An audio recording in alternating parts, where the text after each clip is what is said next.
more than 20 years, I lived the life of a devoted Buddhist monk, seeking enlightenment through discipline and meditation. My name is Samuel Carter, and from a young age, I was drawn to the peace and simplicity of monastic life. I grew up in a small town in Vermont, where life was quiet but filled with struggle. Unlike others who pursued careers, love, or wealth, I sought something deeper, life free from attachment and suffering. At 16, I left my family behind and entered a Buddhist monastery in the mountains of Colorado. The transition was stark, but I embraced it wholeheartedly. My days were structured, each moment dedicated to self-discipline and detachment. Every morning before dawn, I sat in meditation, training my mind to silence desires and emotions. I studied the teachings of the Buddha, internalizing the truth of impermanence and the need to let go of worldly attachments. Over time, I became a teacher to younger monks and visitors. Many came burdened with sorrow, loss, or fear, searching for answers. I guided them with the same wisdom I had been taught. Suffering is the result of attachment. Release your desires, and you will find peace. I believe these words with all my heart. I had spent decades stripping away worldly concerns, convinced that I had reached a level of understanding few ever attained. To me, all religions were simply different paths leading to the same truth. Christianity, in particular, seemed entangled in desire, a longing for salvation, a clinging to a deity, an attachment to an afterlife. I saw no need for such beliefs. The Buddhist teachings were complete, sufficient to understand life's suffering and transcend it. For years, I was unwavering in my faith. My life was simple, structured, and free of distractions. Yet, in the deepest silence of my meditations, I occasionally felt a quiet unease, a fleeting thought that something was missing. I dismissed it as an illusion, another attachment to be released. I believed I had everything I needed to attain true peace. I never imagined that one moment would change everything. The day started like any other. I woke before dawn, my body aching from years of kneeling and meditation. Yet my mind as still as the cold morning air. After leading a group of visiting lay people through a guided meditation, I joined the other monks for a simple midday meal: steamed rice, lentils, and a cup of warm tea. The afternoon was spent in quiet study, reading over the same sacred texts I had memorized countless times before. Everything was as it had always been, ordered, predictable, safe. But that evening, as the sun dipped behind the mountains, casting the sky in soft hues of orange and violet, something changed. I had always cherished my evening walks through the monastery's garden. It was my time to breathe, to reflect, to remind myself why I had chosen this life. The gravel crunched beneath my sandals as I followed the familiar path, between the neatly pruned trees and stone lanterns. A gentle breeze stirred the scent of pine and damp earth, and for a moment, I closed my eyes, inhaling deeply. Then, without warning, a dull pressure bloomed in my chest. It was subtle at first, an odd discomfort, like someone pressing a firm hand against my ribs. I paused, placing a palm over my heart, but dismissed it as fatigue. It had been a long day. Perhaps I had been too deep in meditation, to still for too long. I forced myself to keep walking, but within minutes, the sensation intensified. The pressure grew heavier, spreading across my chest like a tightening vice. A sharp, searing pain shot down my left arm, curling into my fingers. My breath hitched. Something was wrong. I stopped, gripping a stone bench for support. My pulse thundered in my ears. The once serene garden now felt suffocating, the towering trees pressing in around me. A cold sweat broke out along my brow. No, stay calm. Breathe. I tried to steady my mind, to focus on my breath as I had done thousands of times before. But the pain only worsened. My vision blurred. My knees buckled. Somewhere in the distance, I heard a voice calling my name. Footsteps. Hands grasping my arms. Brother Samuel? Are you alright? I couldn't answer. Darkness edged my vision, swallowing the warm hues of the sunset. The next thing I knew, I was being rushed inside. The muffled voices of my fellow monks blending into a haze of sound. Then came the blaring sirens, the harsh glow of fluorescent hospital lights, the beeping of machines. I lay on the gurney, my body drenched in sweat, my breath shallow and ragged. Doctors and nurses moved around me in a blur, shouting words I could barely comprehend. "He's crashing, get the crash cart now." I wanted to tell them I understood what was happening, that this was just another stage of existence. Just another step toward the impermanence I had always accepted. But I was terrified. The pain was unbearable now, as if my very essence was being torn from my body. I gasped, reaching for something, anything to anchor me. My fingers brushed against the cold metal of the hospital bed's railing. My chest rose in a desperate, shallow breath. Then, everything faded. The voices, the beeping, the sterile walls of the hospital room, all of it disappeared. And in the emptiness, I felt something I had never encountered before. It was not nothingness, as I had expected. It was something else entirely. The first thing I noticed was the silence. A moment ago, I had been drowning in pain, my chest burning, my breath ragged, my body struggling against the weight of an unseen force. But now, there was nothing. No pain, no heaviness, no struggle. I opened my eyes, except they weren't really my eyes. I was floating, suspended in the air, weightless, untethered. Below me, the chaos of the hospital room continued. Doctors in white coats moved frantically around my body, shouting commands, pushing tubes into my arms, pressing their hands against my chest. My chest, I was staring at myself. The realization should have terrified me. But strangely, it didn't. I felt no fear, no panic, only an overwhelming sense of stillness, not emptiness, not numbness, but a deep, profound quiet. One of the doctors, a woman with sharp eyes and a furrowed brow, leaned over my body. "We were losing him, Clear." A nurse rushed forward with a defibrillator, and in an instant, my body jerked violently on the table. I expected to feel it, to be jolted back inside myself, but I felt nothing. No pain, no shock, just a quiet detachment, as if I were a spectator to my own death. In the corner of the room, I saw him, Abbot James, the man who had guided me through my years at the monastery. His hands were clasped together, his lips moving in silent prayer. His face, usually so composed, was lined with deep concern. I wanted to call out to him, to tell him I was here, hovering just above them all. But I had no voice, or rather, I had no body to produce one. How is this happening? The thought formed effortlessly, but there was no one to hear it. This wasn't meditation. This wasn't detachment or some deep level of consciousness I had once achieved. 3 years of training, this was something else. Something far beyond anything I had ever understood. I looked down at my body again. It seemed small, distant, like a garment I had outgrown. Something that had once defined me but now felt strangely irrelevant. For years, I had believed in impermanence, that the body was merely a vessel, a temporary form, a fleeting moment in the grand cycle of existence. But this wasn't detachment. This wasn't an escape into nothingness.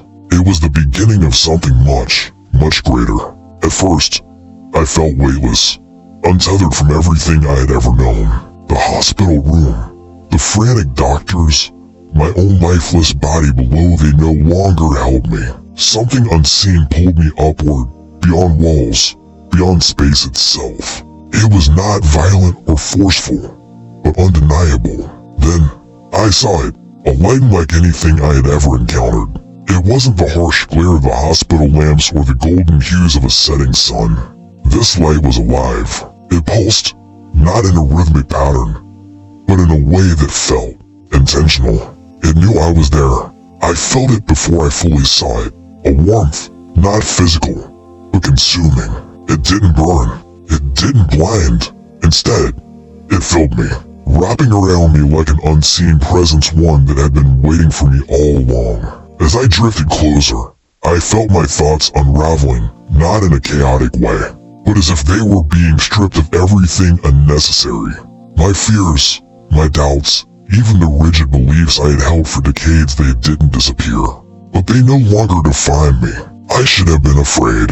For over 20 years, I had sought to detach from the self, Believing enlightenment came from emptiness, from dissolving into nothingness.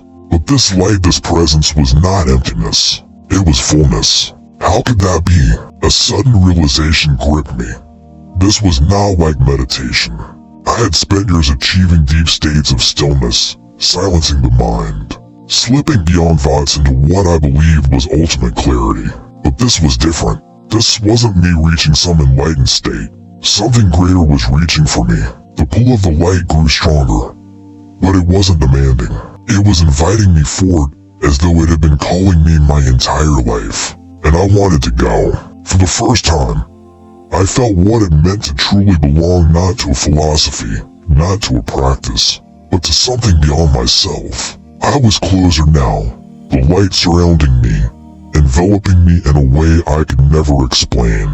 It wasn't just light, it was presence. It saw me, it knew me, and then a terrifying thought struck me. If this was real, what else had I been wrong about?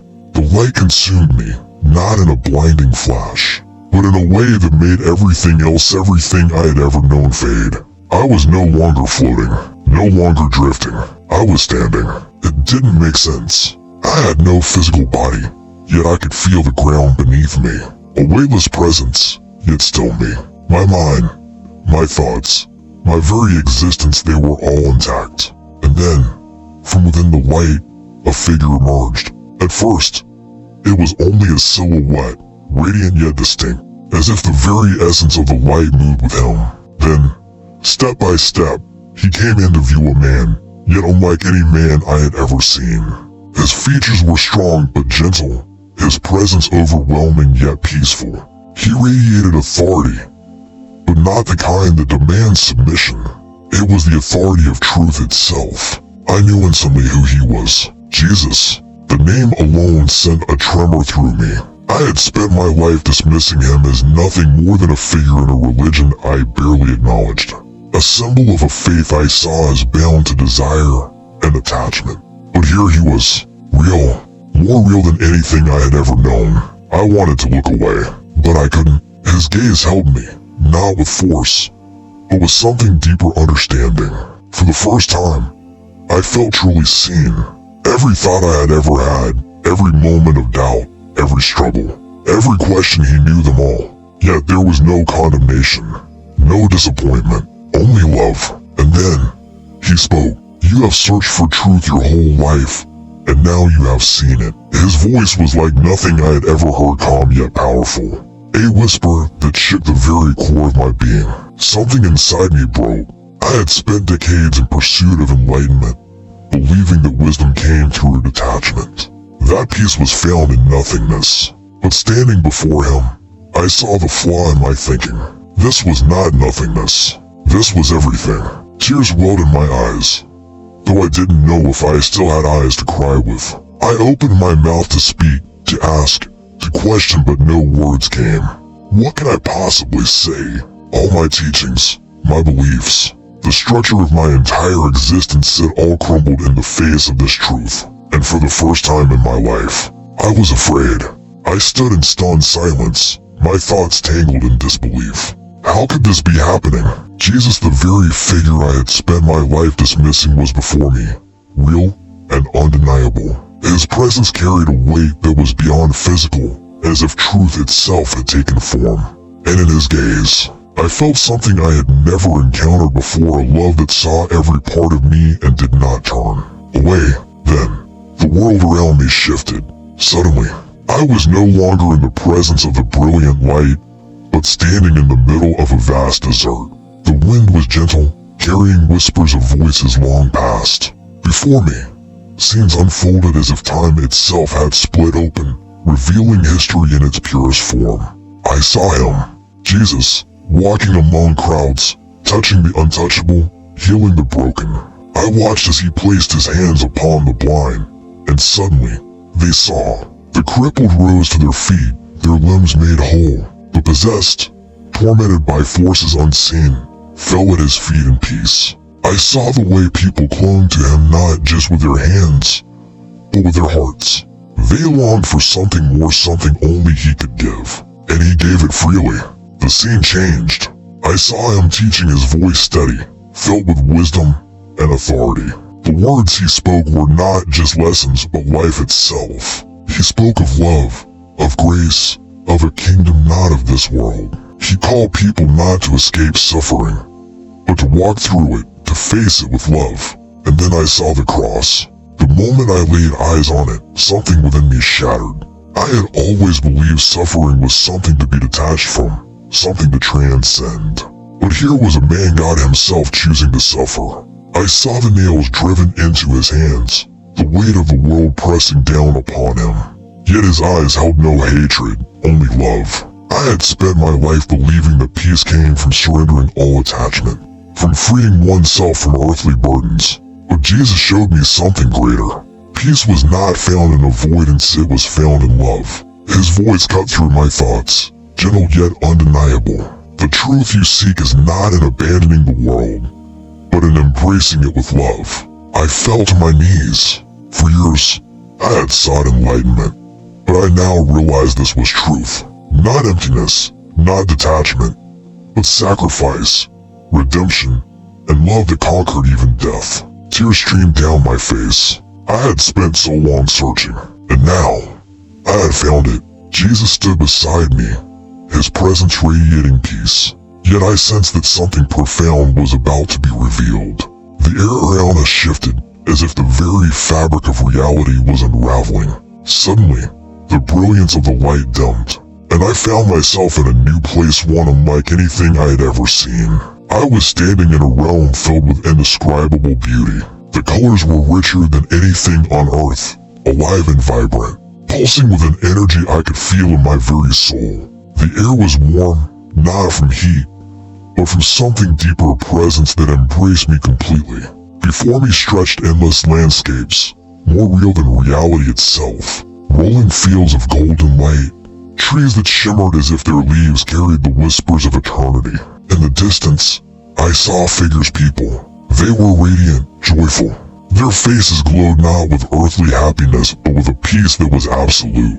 There was no fear, no sorrow, only pure love. Jesus turned to me, his eyes filled with an understanding that pierced through me. This is heaven, he said, not a place of mere reward, but of union where those who have chosen love, chosen me, dwell in my presence. I watched as the people in the distance laughed, embraced, and worshiped with hearts full of something I had spent my entire life searching for. Not emptiness, not detachment, fullness. I had spent years believing that liberation meant letting go of all things. But here, I saw that true freedom was found in being known, being loved. But before I could speak, the scene changed. The warmth vanished. The light receded, swallowed by an eerie, suffocating gray. I was no longer surrounded by beauty. Instead, I stood in a place of shadows. It was not fire and brimstone, not the hell I had dismissed as myth. It was worse. It was emptiness. All around me, figures moved aimlessly. Their faces were twisted with regret, their eyes hollow. Their mouths open as if screaming, but no sound came. There was no torture, no physical suffering, only despair. The air was thick, heavy with something I could only describe as absence. Jesus spoke again, his voice filled with sorrow. This is hell. I turned to him, my voice trembling. But there's no fire, no torment. He nodded. The greatest torment is separation. This is not a punishment, it is the result of rejection. Love requires choice, and those who refuse it create their own isolation. The figures around me reached out not for others, but for themselves. They were trapped, but the prison was of their own making. Tears welled in my eyes as I understood. It wasn't about worth, it was about acceptance. Heaven was not a place for the perfect, but for those who had accepted God's love. Hell was not a sentence, but a consequence of choosing to remain apart. I turned to Jesus, my heart pounding. Then, what do you want from me? He looked at me with the deepest love I had ever known. To share what you have seen.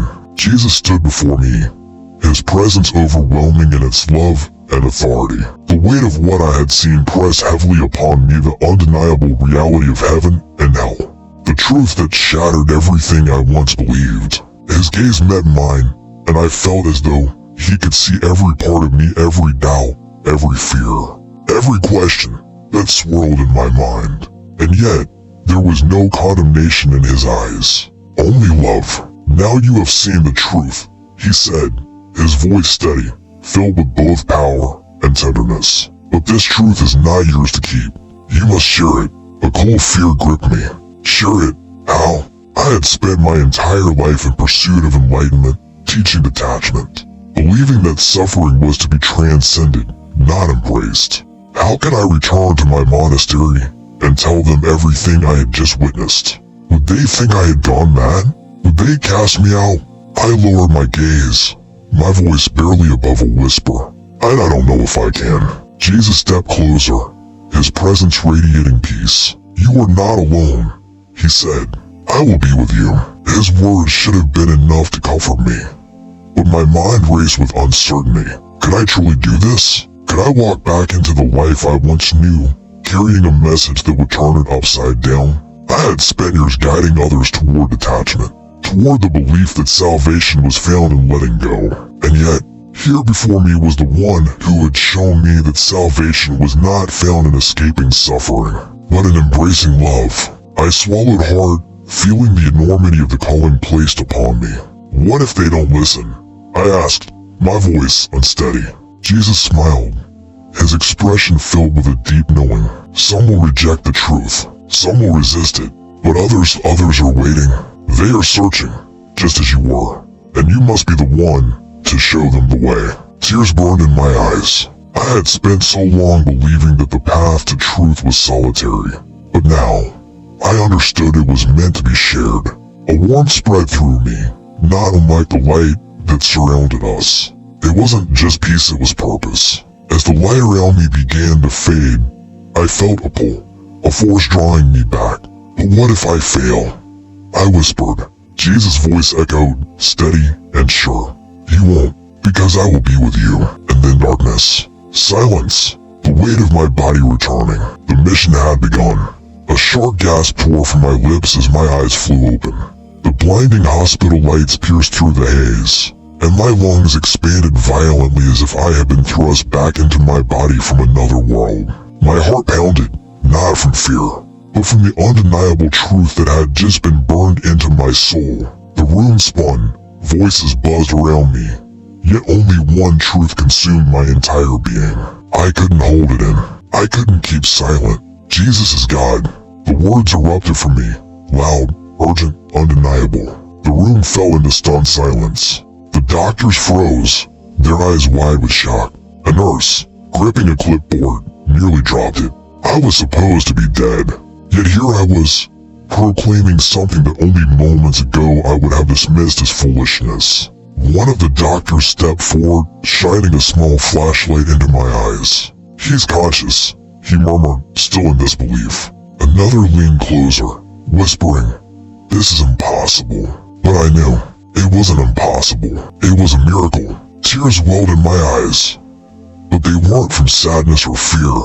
They were from the overwhelming realization that everything I had once known had been completely shattered and rebuilt in a single moment. I tried to sit up, my body trembling with weakness. The weight of my flesh felt foreign, as if I had been away from it for too long. The last thing I remembered was the embrace of light, the voice of Jesus calling me to a mission greater than myself. Now, I was here, back. The doctors continued their tests, muttering words I couldn't focus on. My mind was consumed by one thought. I had to share what I had seen. After a few days in the hospital, I returned to the monastery, but I was not the same man who had left. The stone walls, the scent of burning incense, the rhythmic chanting of my fellow monks once comforting now felt distant, like echoes of a past life I no longer belonged to. I had seen the truth, and the truth had changed me. At the first gathering in the meditation hall, I stood before them. My voice was steady, yet my heart pounded with anticipation. "I have seen something beyond what we have ever known," I began. "I have seen Jesus, and he is the truth we have been searching for." The silence that followed was suffocating. Faces of my brothers, some filled with curiosity, others with shock, and some with outright anger, stared back at me. One of the senior monks, a man who had guided me for years, shook his head. "Simon, what you speak of is delusion." But I wasn't deluded. I was awake. Some walked away. Some stayed, questioning, listening. And that was enough. I had seen the truth, and I would never be the same. I was no longer the same man who had spent decades searching for enlightenment. Within the monastery walls, the moment I saw Jesus, everything changed. The truths I had once held so tightly had been overshadowed by something far greater, love so deep, so complete that it shattered every illusion I had ever known. But stepping into this truth came at a cost. Word spread quickly throughout the monastery. Some looked at me with pity, whispering that I had lost my mind. Others outright rejected me, shaking their heads as if I were a fallen monk who had strayed from the path. One day, a fellow monk who had once been my closest confidant confronted me. His voice was filled with disappointment. "Simon, what are you doing? You've spent your whole life dedicated to detachment. Now you cling to something unseen?" I met his gaze, my heart steady. "I haven't clung to anything. I've been set free." He scoffed, shaking his head. "You've abandoned the teachings." I took a slow breath, my voice firm, but gentle. "No, my friend, I have not abandoned the pursuit of truth. I have found its fulfillment." Not all dismissed me. Some, especially the younger monks, listened in silence.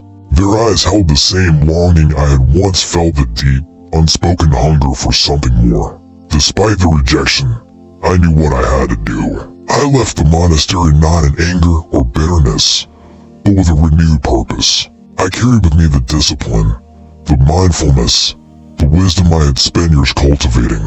But now, those things were no longer an end in themselves. They were tools to serve a greater calling. As Jesus had told me, "The truth you have seen is not for you alone. Share it with the world." And so, I did. I began traveling, speaking to those who, like me, had spent years searching. Some listened, some argued, some laughed in my face. But others wept. They wept because, like me, they had spent their lives longing for something they could never quite grasp. And when I told them of Jesus, they saw what I had seen. They felt what I had felt. This was my mission now, not to erase my past, but to complete it in the love of Christ. I was no longer just a monk. I was a messenger of the one who had set me free. There are moments in life that redefine everything we thought we knew. My near-death experience was one of them. I had spent decades searching for enlightenment, convinced that detachment was the key to true peace. But the moment I stood before Jesus, face to face with a love so overwhelming, so complete, I realized I had been searching in the wrong place all along. I had believed that suffering should be escaped, that life itself was an illusion to detach from. But Jesus showed me something different. He revealed that true peace isn't found in running away, it's found in embracing love, and facing life with faith, and surrendering to the one who created us. This experience changed me forever. I no longer see faith as a choice among many paths. I see it as the truth, the only truth. Jesus is not just a teacher, not just a figure of history. He is alive, he is real, and he is calling each of us to him. Now, I ask you, if you were in my place, standing in the presence of divine love, how would you feel? Would you ignore it, or would you surrender to it, allowing your heart to be transformed? If this story has touched you, I invite you to leave your prayer in the comments. Let me pray for you, that you may experience the same truth, the same love that changed my life. Like this video, subscribe for more testimonies of faith, and share this message. There are so many people still searching. Help me bring the light of Christ to them.